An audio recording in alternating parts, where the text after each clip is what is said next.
শারীরিক অসুস্থতায় গেল ১০ দিন ধরে হাসপাতালে সংকটাপন্ন অবস্থায় দিন পার করছেন বিএনপি চেয়ারপারসন বেগম খালেদা জিয়া। এমন অবস্থায় উদ্বিগ্ন রাজনৈতিক ব্যক্তিত্ব থেকে দেশের সাধারণ মানুষ সুস্থতা কামনায় দোয়া প্রার্থনা করছেন।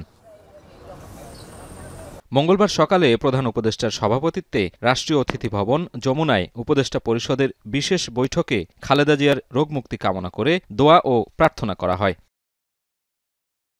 উপদেষ্টা পরিষদের বৈঠক শেষে সংবাদ সম্মেলনে একথা জানান পরিকল্পনা উপদেষ্টা ওয়াহিদুদ্দিন মাহমুদ। তিনি বলেন, খালেদা জিয়ার বর্তমান শারীরিক অবস্থা বিবেচনায় হাসপাতালে তার নির্বিঘ্ন চিকিৎসা, প্রয়োজনে উন্নত চিকিৎসার জন্য বিদেশে নিয়ে যাওয়ার পরিকল্পনা, তার নিরাপত্তা ও যাতায়াতের সুবিধা এবং উচ্চ মর্যাদা বিবেচনায় তাকে রাষ্ট্রের অতি গুরুত্বপূর্ণ ব্যক্তি ঘোষণা করার সিদ্ধান্ত নেওয়া হয়। এই সিদ্ধান্ত অবিলম্বে কার্যকরের জন্য সংশ্লিষ্ট সংস্থাগুলোকে নির্দেশনাও দেওয়া হয়েছে। এ বিষয়ে খালেদা জিয়ার পরিবার এবং দল অবগত রয়েছে বলেও জানান তিনি। বেগম খালেদা জিয়ার বর্তমান শারীরিক অবস্থা বিবেচনায় হাসপাতালে তার নির্বিঘ্ন চিকিৎসা, প্রয়োজনে উন্নত চিকিৎসার জন্য বিদেশে নিয়ে যাওয়ার পরিকল্পনা, তার নিরাপত্তা ও যাতায়াতের সুবিধা এবং উচ্চ মর্যাদা বিবেচনায় তাকে রাষ্ট্রের অতি গুরুত্বপূর্ণ ব্যক্তি ভিভিআইপি ঘোষণা করার সিদ্ধান্ত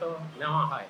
এদিকে পররাষ্ট্র উপদেষ্টা তৌহিদ হোসেন বলেন, বেগম জিয়াকে বিদেশ নিয়ে যাওয়ার বিষয়ে সর্বোচ্চ সহযোগিতা করতে প্রস্তুত পররাষ্ট্র মন্ত্রণালয়। তবে তা নির্ভর করবে তার চিকিৎসকদের পরামর্শ এবং দলের সিদ্ধান্তের ওপর। এ সময় তারেক রহমানের কাছে বাংলাদেশি পাসপোর্ট থাকা না থাকার বিষয় সংক্রান্ত তথ্য নেই বলেও জানান উপদেষ্টা। এখনও তারেক রহমান ট্রাভেল পাস চাননি, তবে চাইলে সেটিও ইস্যু করা হবে বলে জানান তিনি। ট্রাভেল পাস উনি চাইলে ইস্যু হবে। এখনো চান নাই? আমার জানার মতো এখনো চান নাই। ওনার কাছে কোনো পাসপোর্ট আছে স্যার? এটা বলতে পারবো না আমি।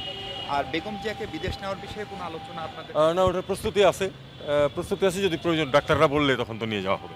কতক্ষণ সময় লাগতে পারে আপনাদের কনফার্ম করতে এটা? না, এটা তো আমরা কনফার্ম হবো না। এটা তো ওই ওনার আত্মীয় স্বজন এবং পার্টির লোকেরা কনফার্ম করবে বাইরে নিয়ে যাওয়া হচ্ছে কিনা। অ্যারেঞ্জমেন্ট আছে। তার মানে তারেক রহমানের আশা নিয়ে কোনো সুনির্দিষ্ট তথ্য নাই? না, কোনো। এদিকে তারেক রহমানের দেশে ফেরা নিয়ে কোর কমিটির বৈঠকে কোনো আলোচনা হয়নি জানিয়ে স্বরাষ্ট্র উপদেষ্টা বলেন, এদেশে কারো নিরাপত্তা ঝুঁকি নেই। এই ব্যাপার নিয়ে আমাদের এখানে কোনো আলোচনা হয়নি। তাদের কারো কোনো এই বাংলাদেশে কারো কোনো নিরাপত্তার কোনো শঙ্কা নেই।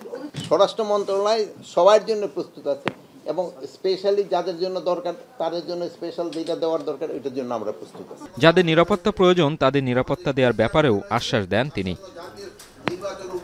সাজিদ আরাফাত, এখন, Dhaka. Colour expert, George sap এবং মাইল্ড অন হ্যান্ডস টেকনোলজি সমৃদ্ধ অরিক্স ক্রিস্টাল ওয়াশ আপনার